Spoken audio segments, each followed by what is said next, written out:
Monday night, and we still have some showery rains and maybe a few rumbles of thunder to deal with overnight and again on Tuesday in parts of the Northeast and Mid Atlantic states. And we've got pockets of severe weather across the Ohio Valley and the South. Tonight, weather in the West looks pretty nice, so we'll put it all together into one amazing broadcast or podcast tonight on the Joe and Joe Weather Show podcast. And you can support the Joe and Joe Weather Show podcast by shopping on Amazon using our referral link into the top of the chat board or on the descriptor to this podcast. Doesn't cost you an extra dime. Just search and shop, and our Amazon will throw us back a little bit of coin for sending you there. And it's an easy way to keep the Joe and Joe Weather Show podcast commercial free, at least while it's live. And Tempest by Weatherflow, the revolutionary Tempest weather system is yours, and you get one and you can join the fastest growing observing weather network on the planet. The link is pinned to the top. It's actually on the descriptor to this podcast. It's not pinned to the top of the chat board, but it's on the descriptor to this podcast.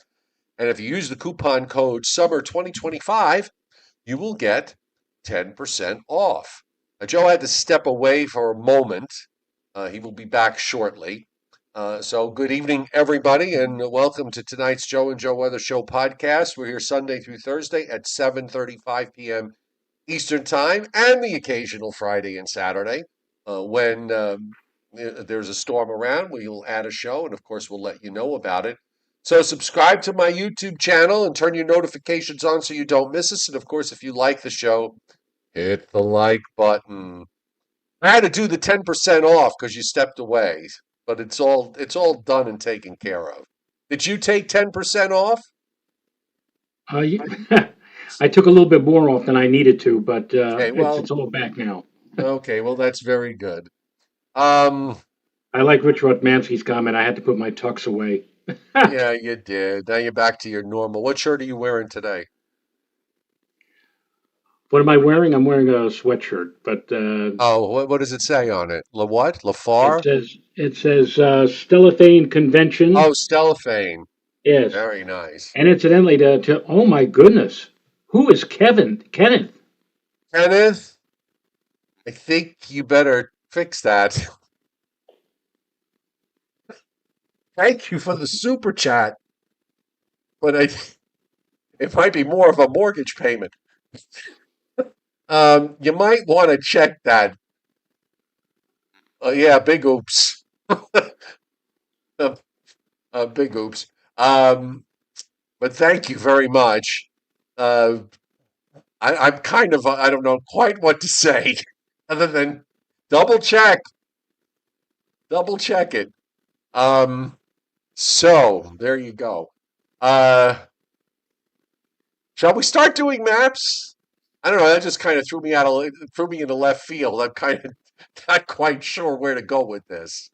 No, yeah, that's kind of amazing. Yeah, I thought it was supposed to be that, Kenneth. You might want to kind of go to YouTube and fix that very fast. Okay. Or or the credit card you use. You have to be careful with decimal points when you do stuff online. Thankfully, I Yeah, have are you never made. sure? I mean, is the decimal point correct in that one particular figure, or it has been known to happen that sometimes will hit the wrong. Yeah, no, that's definitely a mistake. I mean, that number is big even for Quiet John. Yeah, that's so true. Um, anyway, all right. Let me know if you got a problem. I'll see. I don't know what I can do, but we'll figure something out. Um, okay, here we go. So there's your. We'll go right to the watches and warnings map tonight, and we're seeing flood watches up in upstate New York. Joe Rayo is going to be doing Rayo's radars shortly.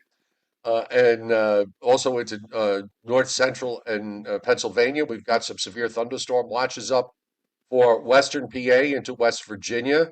There are some scattered storms in the south. Nothing seems to be coming up with warnings yet, other than some odd special marine warnings in off the South Carolina coast and off the Florida coast. That might change in the next few hours. And we also have a severe thunderstorm watch that is up in eastern New Mexico. Heat advisories up in the Northwest in parts of interior Washington State and northern Oregon, and also up and down uh, westernmost Oregon into northern California. And there's a bit of shower and thunderstorm activity going on. It's not quite as strong as what it was yesterday, even though there seem to be almost as many thunderstorms around. It's just that the intensity levels are much lower than they were yesterday, and you can pick out some storms, some lightning strikes going on in the Carolinas. There's also a line of storms now coming out of Tennessee with some lightning strikes just to my north. So I don't know if I'm going to get into those, but hopefully, if I do, it won't amount to much. We also have some heavier storms along the Gulf Coast and some stuff going on in the Southwest. But actually, beautiful weather. My daughter's up in South Dakota right now on vacation with my son-in-law, one of my daughters, and she just sent me pictures, Joe, of being caught in a traffic jam. But the traffic jam wasn't with cars; it was with buffalo. Lots Yeah, of that's the buffalo. well, that's the wide open spaces. That's there you go. I have never been to Wyoming. I have been to Montana, big sky country, and it's a whole different story or a whole different picture out there compared to those of us who live here in the east. Correct. But it was like the Long Island Expressway for buffaloes. Here's the wide radar view. Is loading up the local radars as we speak, and he's going to be taking us through some of the local radars because it is busy in western New York and western Pennsylvania, and as I said, also north and west of me in eastern Tennessee and moving into western North Carolina. So if you got them loaded, get going. I don't have them loaded, but I'll get them going right now. Here, By all let's means. let's uh, let's first start off with the GOES picture of the Northeast, close up of the Northeast. And this is for to show you the lightning strikes, the lightning situation, and you can see that there's quite a bit going on across central New York State and west central Pennsylvania, down into portions of West Virginia. And we have one particularly large cell, seems almost isolated, occurring right around the Virginia Beach, Norfolk, Virginia area, right on the Mid-Atlantic coast. That seems to be separated from the line that we're tracking across the western sections of New York and Pennsylvania. So that having been said, let's hang on for a second here while I just I'm having my problems here with this. All right, and oh,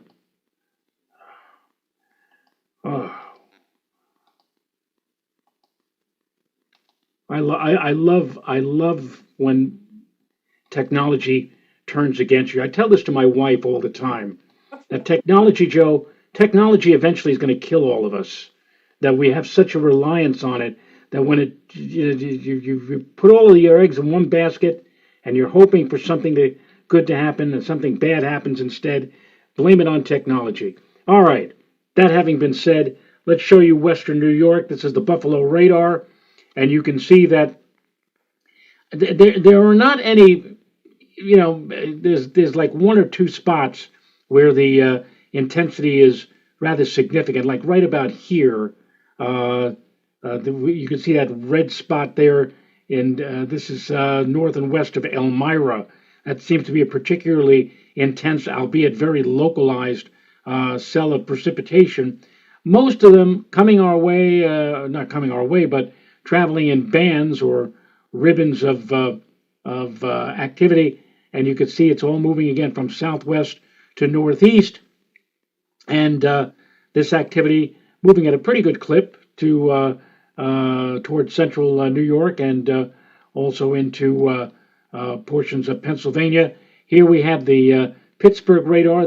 I love that Coriopolis, Pittsburgh area, and you can see those bands that I just alluded to across western sections of Pennsylvania. There are a few localized areas where the reds are particularly dynamic and are indicative of possibly some nasty activity, activity that may be enough to provide not just heavy rain, but also some damaging wind and maybe even an isolated tornado.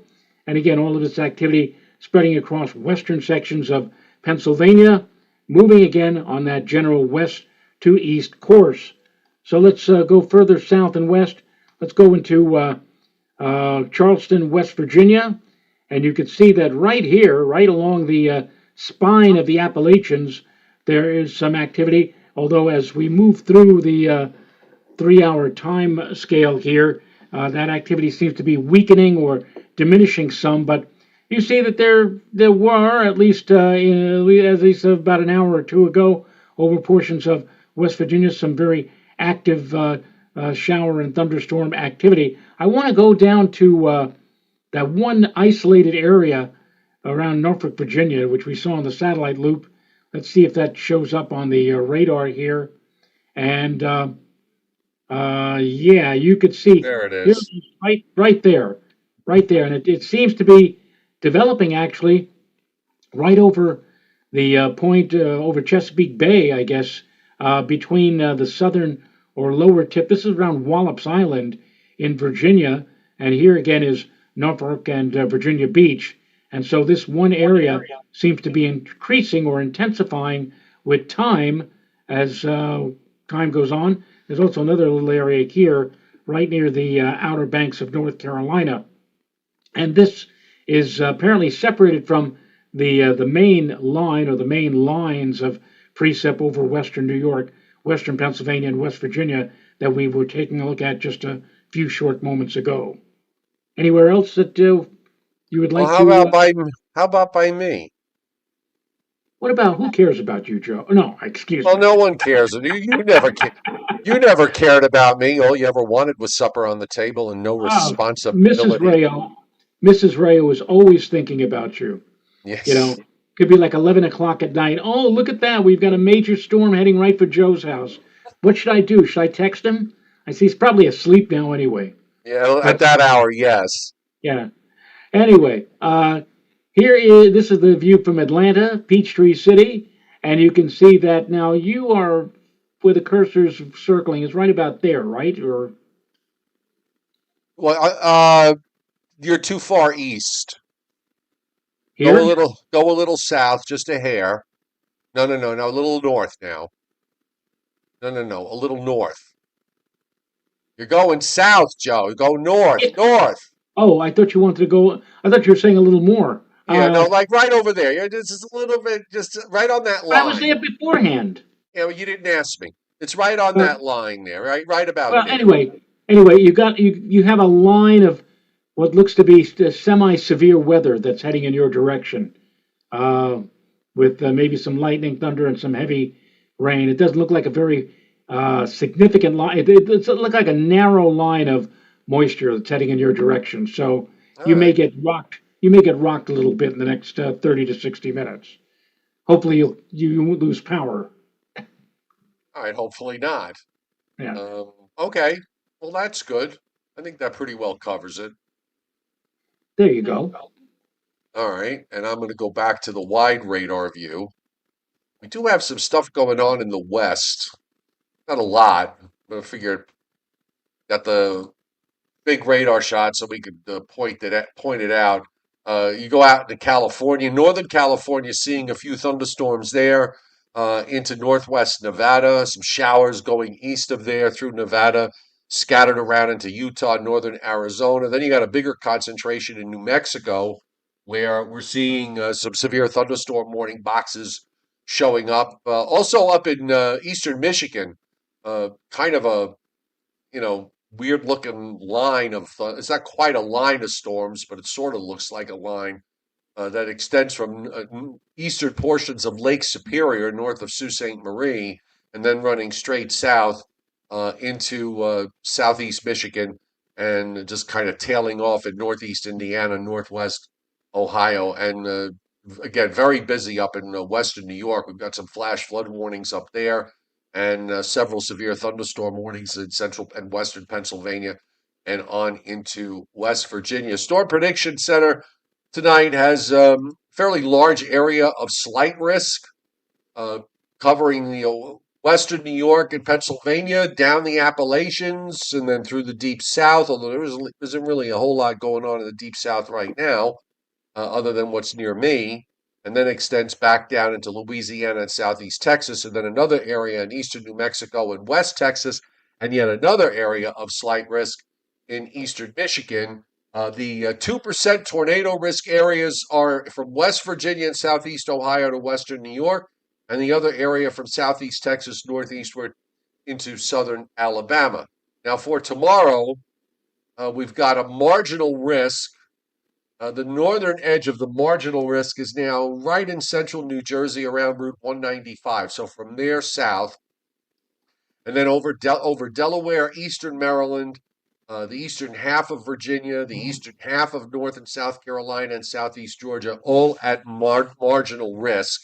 They haven't really extended this further to the north. I wonder whether it's because they think the marine layer is probably going to be a bigger player in the Northeast tomorrow, as opposed to maybe what some of the setups that we've had in the last couple of weeks. We've got a marginal risk in southern Louisiana, westward to southern New Mexico, with a slight risk in southwest Texas. Also, a small area in southern Oregon and northern California, and a small area in western Montana, where we have a marginal risk. And the southwest Texas area is carrying the 2% tornado risk for tomorrow. Day three is just marginal risk zones across Iowa into southern Wisconsin and northern Illinois, in the northern Rockies, Idaho, Wyoming, Montana, and northern Utah, northeast Nevada. And if you cut the state of Texas in half, much of the southern half is in a marginal risk. You'll notice that this for Wednesday into Thursday, there's no thunderstorm risk at all from Maine to me in North Georgia, back over to Missouri, and then east to Ohio and points north and east of there. And there's nothing at this point regarding the long range. So, did you get out of the 60s today? No, well, we were no. I think the highest temperature we had today was 63. That's just a guess. We might have gone to 64 or 65, but I don't think we got much higher than that. We were in the low and mid 60s all day long. Right now we're around 62, 63. And guess what? We're not going to see temperatures change very much overnight tonight. I think we're pretty much going to stay within a degree or two of 60 or 61 at best. And then tomorrow there'll actually be a bit more mugginess in the air, and we'll have to wait for that weather front to move on through. I mentioned last night the SPC had the marginal area almost up to the immediate New York City area, and I said, well, who's to say that it won't be further north today and encompass the lower Hudson Valley, and there might even be within the marginal area, a small area of slight. That did not transpire, but that doesn't mean it ain't going to happen. Right. It could still, surprise folks. It looks like the one thing that we don't have on our side, if you're a severe weather fan, is the fact that all of this is going to happen in the morning. It's not going to happen during the time of diurnal heating in the afternoon, when you might actually indeed get a few storms that could hit severe levels. But this is not to say that tomorrow morning, on your way to work and school, that you may not run into some heavy rainfall and maybe run through a localized thunderstorm. But it looks like, Joe, most of the action tomorrow will be in the early part of the day. I'm thinking that tomorrow afternoon, sometime between about 2 and 5 o'clock, in the immediate New York area, we'll probably see the last of the showers moving out. We may even end the day tomorrow with some sunshine breaking through, and that should lead to a clearing sky tomorrow night and a nice, warm, dry, sunny, pick of the week kind of day in the middle of your work and school week, and that'll come on Wednesday. And Thursday Yeah. won't be too shabby either. Yeah, the front, you got this marine layer, you got the front that kind of approaches tomorrow morning, and the Europeans picking up on some showers and storms, maybe between, say, 6 a.m. and 9 a.m. And then I guess there's still that little short wave comes by. You have to wait for that to go through to kind of push everything out. So it still manages to show some scattered stuff around into the late afternoon, and then it goes away. So yeah, I would think that it's going to be tough to pull. The warm sector is going to have just going to limit a very limited amount of time because as soon as the warm front tries to go by, the cold front's already on top of you. And that might open the door for maybe some stronger storms down in southern New Jersey, down into Virginia, and points south and west of there, which is how the European is playing this. And I think that makes sense. And yeah, after that goes by, I mean, it's drier air. There's a weak high that's going to be centered somewhere in eastern Kentucky and Tennessee and a west wind. So temperatures should recover. I think Wednesday probably is no worse than partly sunny, and Thursday and Friday look to be okay days overall, and temperatures will be back into the 80s as we head toward the end of the week. Now, the weekend, we pointed this out yesterday, and the same issue here on the European, where there's higher pressures building in eastern Canada. And it looks like we might get into a bit of an onshore flow here on Saturday. Looks like some kind of backdoor front comes by and with a little wave.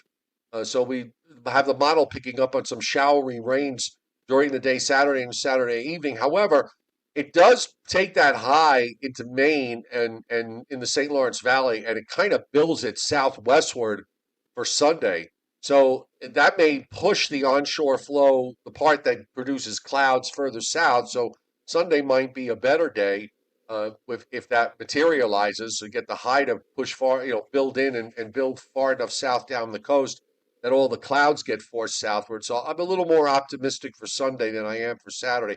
Not that Saturday is necessarily an all-day rain. It looks like it'll be showery rains and then with breaks in between. But Sunday might turn out to be okay. And then going around the long term, I mean, we're kind of stuck in this sort of westerly flow with little ripples of low, with little short waves that are moving along in that flow. And every once in a while, every couple of days, it seems to generate some showers. And that's what the European is picking up on for next week and probably even beyond that. I don't see it getting super warm. On the other hand, it's not going to be terribly, I don't see any long stretches of gloom and doom either. Yeah, gloom and doom. But I'm hoping that you're right. I mentioned for Sunday, which of course is Father's Day, I mentioned the possibility of some early showers followed by maybe some sunshine in the afternoon. Mother's Day, if you remember, was a beautiful day here. So I'm hoping that the dads now get their fair share of nice weather too. But All the again, dads want for Father's Day is to be left alone. Just leave us alone. You know, well, well, that's you're probably right. It's the thing with Mother's Day is you have to take mom out for dinner or someplace like a restaurant or whatever. You're right.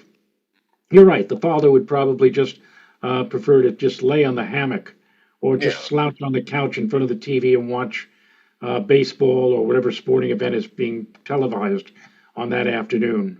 I was just running through the upper air for the next 2 weeks on the European, if it's right. I mean, there's no big ridges building really. I mean, you have some semblance of a strong ridge that builds over Texas and the Gulf states in about 9 or 10 days, but it doesn't really translate to very much. You still have a northwestish, let's call it a northwestish type flow in the eastern part of the United States. It actually strengthens as we get past, say, the June 20th, 21st timeframe and goes into the latter days of the month. Another deep upper low that drops down into the Pacific Northwest, which is kind of unusual, but it's not a hot, humid, long duration heat and humidity type pattern that we have in the long range. It's just not going to be that way. But on the other hand, we are at the time of year that unless we do have a situation with the gloom and doom onshore flow, it's not very hard for temperatures to climb up above 80. No, it's not at all. And looking at the long range maps on based upon WPC, they are indicating that, excuse me, Climate Prediction Center, the CPC, not WPC, they actually have, and I'll bring this up right now. I'll show all of you the map that I'm making reference to here. I just hang on for just a moment while I call it up. and we'll show you what they are thinking about right here. Risk of hazardous temperatures. This would be valid from June 17th through the 23rd. And notice, if you will, not too far from the immediate New York City metropolitan area, a slight risk for hazardous temperatures. Now, I'm assuming that they're talking about temperatures certainly at 90, maybe even perhaps 95 or thereabouts. I'm not sure exactly. They don't give a criteria. They just simply say hazardous temperatures. There's a slight risk from the 19th through the 21st. So that's a week from this coming Thursday through not this weekend, not this Saturday, but the following Saturday. And I do believe that the first day of summer officially will arrive on Friday the 20th. So sometime in that 19th through the 21st interval, they have the slight risk of hazardous temperatures reaching across southeastern Pennsylvania and aiming apparently for northern Jersey and the New York metropolitan area. So if we're to see temperatures that are going to be reaching toward or even maybe even above 90 for the first time this season, it may very well come. And actually, I shouldn't even say that because, last week at Central Park, they didn't hit 90. They got to like 87, 88 degrees last week, a couple of days. Here in Putnam Valley, we had a couple of days in the low 90s, 91, 92. So it won't be the first time for us, but I guess the first time for, many areas, or at least a widespread zone of 90 plus degree temperatures might happen late, not this week, but later next week if CPC is correct in their assumption. They also have a slight risk of hazardous temperatures or high heat in the nation's midsection for about the same time, almost 17th through the 20th of June for places like Iowa, Nebraska, Missouri, Kansas, and a slight risk for the lower Great Lakes area, including the Chicago area, for the 19th and the 20th, and also a slight risk 17th through the 18th for portions of the desert Southwest. So, Joe, not this week, but it looks like sometime about the middle and latter part of next week, I would say about 40 or 50% of the country, according to CPC, has a shot at seeing some rather hot temperatures to deal with. All right. Well, I think that makes sense. It's right after that period that the European gets a little cooler again. So, you'll get these odd stretches that maybe it gets very warm or maybe even hot for a day or so, but nothing that's going to last beyond that. And what else am I looking at here? I Latex don't. Streams. Latex Stream says, Rayo, go outside. Had to. I don't understand what that Oh means. yeah, I know. You have Briller Jeopardy tonight. Yes, I do. I do indeed have Thriller Jeopardy, and I'm going to get it for you in just a matter of a few moments. But first, a word from our alternate sponsor. Oh, we don't have an Who alternate was our sponsor. alternate sponsor? Oh, I don't know. I was watching some old reruns of old What's My Line, the game show from the 1960s, and toward the end of the show, John Daly, who was the moderator, would say, "And now a word from our alternate sponsor." That'd be nice to have an alternate sponsor, wouldn't it? All right. Yes. Oh, I see what he did. I'm always getting confused when he sent it to my other. He sent Brother Jeopardy to my other's Facebook page, and I always have to open the other page in order to get there. Here we go. Here we are. And on this Briller Jeopardy tonight, everyone's favorite topic. Is it your favorite topic, Joe? Average low temperatures in the month of June for these select cities. Average low temperatures, not highs, but lows in the month of June. Are you ready? I'm ready. We'll start with Boston. The average low temperature in June in Boston. Oh, the average low temperature in June. Oh, See, this is not, Scott, if you're watching, this is nearly not our favorite topic. yeah, no, I'm trying to figure this out. I'm trying to mentally figure it out. My head is just not there. I'll say, um, hold on. We 40 love degrees. we love average high temperatures in June, or high temperatures for every month, but the low temperatures, that's Right, something so I'll say else. 66. I'll say 59. That's a pretty darn good guess, Joe. It's Okay. not the right guess, but it's a darn good guess. It's a little bit on the low side. Okay. So let's check out and see what people are coming up with. I can already tell you we have a winner. And before I tell everybody who the winner is, we have two winners actually. About Carol DeCherry, you fed 59. That was close. Anthony, not at all. I don't understand that, but that's Anthony. Um, Anthony then came down and said 62. Actually that's pretty damn good. That's within snake country. Over the two winners for the Boston low temperature in June tonight are Chuck Cardillo, he had 61, and Frank Scalera with 61. And Latex Streams, you're way off the board with 41. Yeah. All right, so that's 61 for Boston. How about the city of the Orioles, Baltimore? We said 61 for Boston. Yes, I'll say, I'm sorry, Joe. So it was 61 for Boston, right? yes. I'll say 63. See, now you were very, very close, Joe. You were, in fact, you had Snake Country visionaries there with that 63, just a tad too cool. Rich Wokmansky had 63. Joe Z, you had 65. You were a tad too mild. So what does that mean, Joe? It means that Chuck Cardillo and Vincent Croce is correct That's with 64. 64. 64, 64, 4, 4, 4, 4. All right. Let's go to the Windy City, Chicago. Average low temperature in the month Um, of June in Chicago.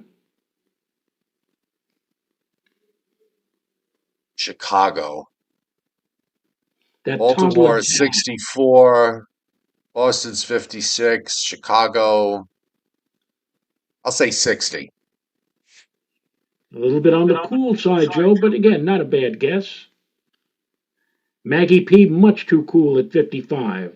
Double nickels. I know Mr. G would not like that, but whatever. Uh, Mike Waterhouse Bonsai, 64, a little bit too warm. Latex Dreams also double nickels. No, too cool. William Huber, 62. And guess what, William Huber?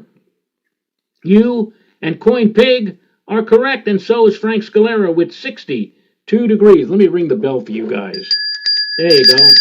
Ding, ding, ding, ding, ding, ding. All right, Joe. Number 4 on the list is Charlotte. Charlotte, North Carolina. Home to WBT, a radio station on the AM dial which booms in at night here in New York City and surrounding areas. I'll say 67. And Joe, guess what I'm going to do?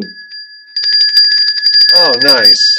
You hit it right on the nose. 67. Mark D, 42, also had 67. Very good. Anthony had 67 as well. Number 5 is Buffalo. Buffalo. Buffalo. I'll say 58.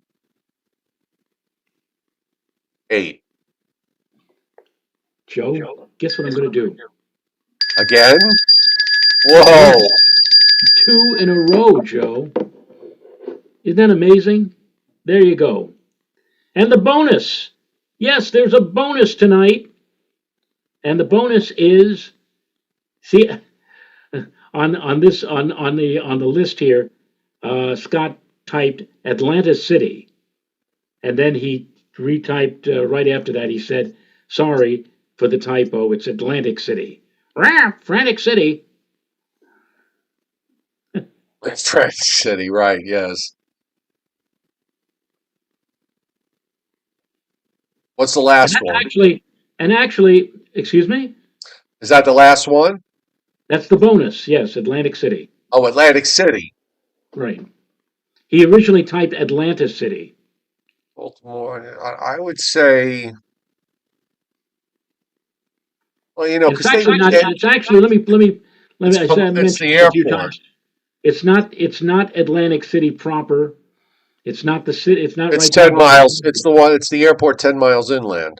It's Pomona, yes, which Yeah, is 10 miles inland. Yes. and then they radiate sometimes. So I'm going to say I'm going to say 50. I'll say 59. Joe, maybe you should have been thinking about the boardwalk.